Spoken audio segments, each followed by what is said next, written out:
Whatu naro naro te tangata, Toitu te whenua. As man disappears from sight, the land remains. In Aotearoa, New Zealand, the land carries names shaped by time. Names held by mountains, maunga, traced by rivers, awa, and etched along te takutai o te moana, the coast. Through the voices of our local runaka, we hear how these names are more than markers. They are living links to ancestry, to place, and to the Māori language today. This series invites us to look again and to understand the landscape, not as a background, but as an ancient story, still carried by those who call it home.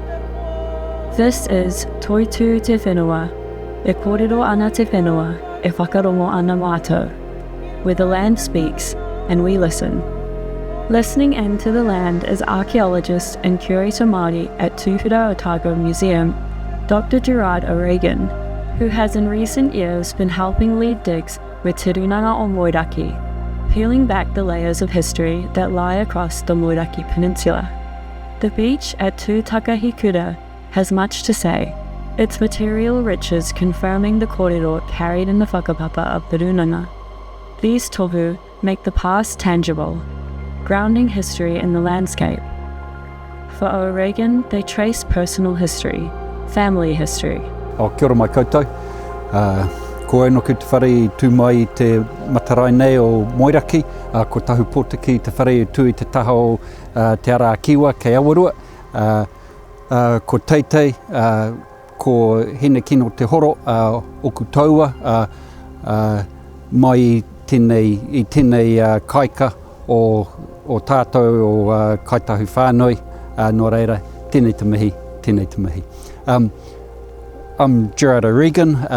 My two taua who came to Moiraki, one was Teitei. She came from down in the Fovo Strait. She came up here and married one of the whalers. In coming up here and marrying the whaler Haberfield, she was actually revisiting the footprints of her tūpuna, Taoka, whose pa was over at Kātagi Point there. My other taua from Moiraki was Hene Kino Te Horo. She was one of the ones who came south from the Kaipoi area, from the Canterbury area in the time of the Ngati Toa raids by Te Rauparaha. These two movements from north to south in about the 1830s represent important strands in the Moiraki story. Much has changed here in the intervening years, including the addition of a new name at the beach. The place we are here is Tūtakahikura. It's often called Barracuda Bay. Barracuda being one of the fish that was of huge industrial importance to our old people back in the time of early Pākehā contact, and before that in our pre-European period. The reason barracuda was so significant was because you could catch it in great quantities on season when it was schooling, and you could parfiter it, you could split it open and sun dry it. So you could catch it easily and preserve it easily and in quantity, and therefore maka or barracuda always had a significance to our old people. Tūtakahikura has less prosaic origins. Our understanding is that Tūtakahikura was one of the tūpuna of the Araitiuru waka. And our upoko runanga David Higgins suggests that he thinks Tūtakahikura was he wahine associated with the waka. Today, Tūtakahikura is the name for both the beachfront and the bay, and is surrounded by a long list of other names attached to various features. Rocks sitting just offshore carry the names Tū Te Makohu, a reference for another ancestor, and Tokatara. The point at the eastern end of the bay is the rocky headland of Tā Whiroko. At its base lies Hikipuku and Urupa. Just in behind the beach is Whina Taitai, one of the names applied to the Urupa that lies there.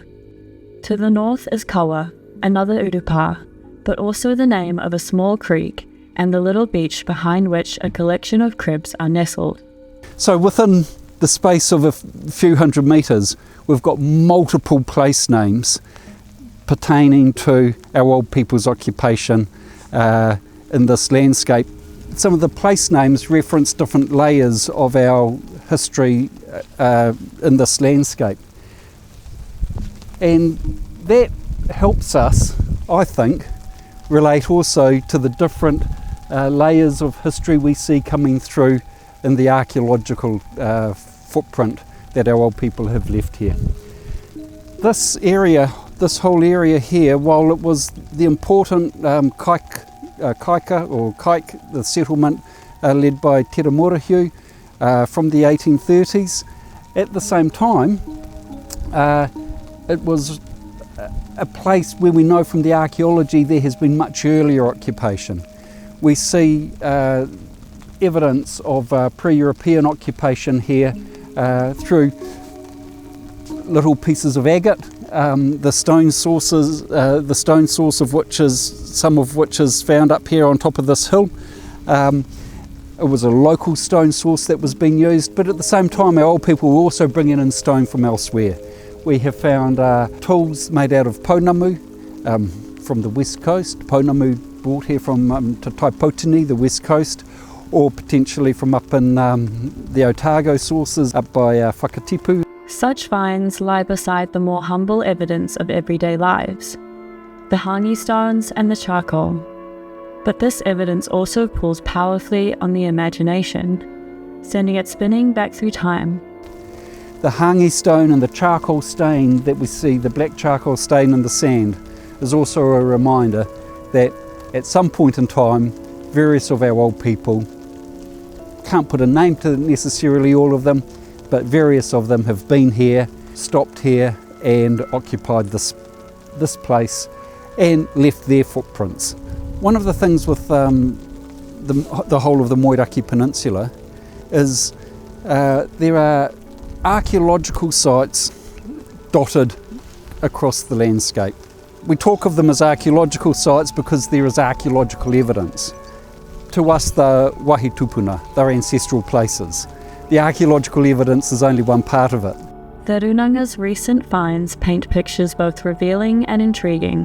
One, a penny from about the time of Matiaha Tira Mōrehu's arrival at Moeraki, had a hole punched in it.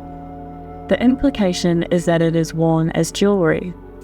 It's not so much the dollar value of it, but rather the ornamental value of it. Somebody has worn that and it's been significant to people. As these finds lie layered in the earth, they create a stepped pathway back through time, from one to the next, repopulating the locations with every detail. And when we think about our place names and applying our place names and those different layers of history in our place names, that actually gives a greater embodiment to how we engage with that heritage. The archaeology gives us a very tangible way of connecting to our old people and thinking and exploring what might have been their lifeways here by using our place names, by using our traditional taunaha. Then we end up with a bit of a more comfortable embodiment of the work we're doing with the physical heritage. All of this sits within the overarching narratives that lie on the land here. The name Tu Takahikura connects the bay to Puketapu, Mokatere, Mokaatua, and other tīpuna of the Araituru Waka, to the Waka's ocean-spanning epic tale.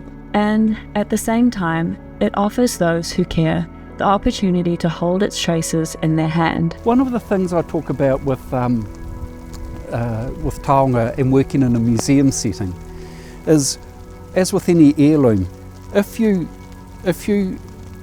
somebody gives you a taonga, if somebody gives you a treasure, you hold it, and the more you hold it, the more it enriches you.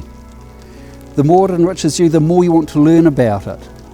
The more you learn about it, the more it further enriches you, and then the more you want to hold that and that's the active process of treasuring.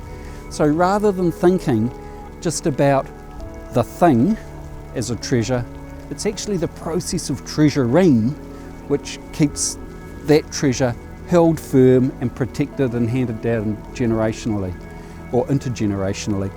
And that is the same with using our place names. If we don't use our place names, if we don't reinforce them, that's when they get dropped, that's when they get forgotten. But the more that we look at whenua taitai and we wonder what the meaning of it is, the more that we use it, the more that we try to learn about it, even if we don't ever get to a strong definitive answer, we're still holding it, treasuring it, and it is therefore enriching our connection and our experience of these places. And that's something that's really important to do, especially when we talk about places that are of archaeological interest. In the past, it's been very easy over the last 100 years for the archaeological narratives to dominate the stories of place and the significance of place. But using and applying and thinking about our traditional place names with our archaeological sites actually reminds us and reinforces to not just us, but all to the archaeologists, to the archaeological students we have working here, and to the wider community, that the archaeology is one dimension of a history, of a heritage. It is the totality of that which is what we need to carry forwards and make sure is there for the future generations. In Aotearoa, the land speaks, not out loud, but through its names. They are ancient, they are poetic, they carry power. Each one is a part of our whakapapa, passed down by generations who knew this whenua deeply. These names aren't just labels, they are stories, in the rivers, in the mountains, in the land beneath our feet. Some were lost over time, others were changed or silenced. But the land never forgot, and neither did the people.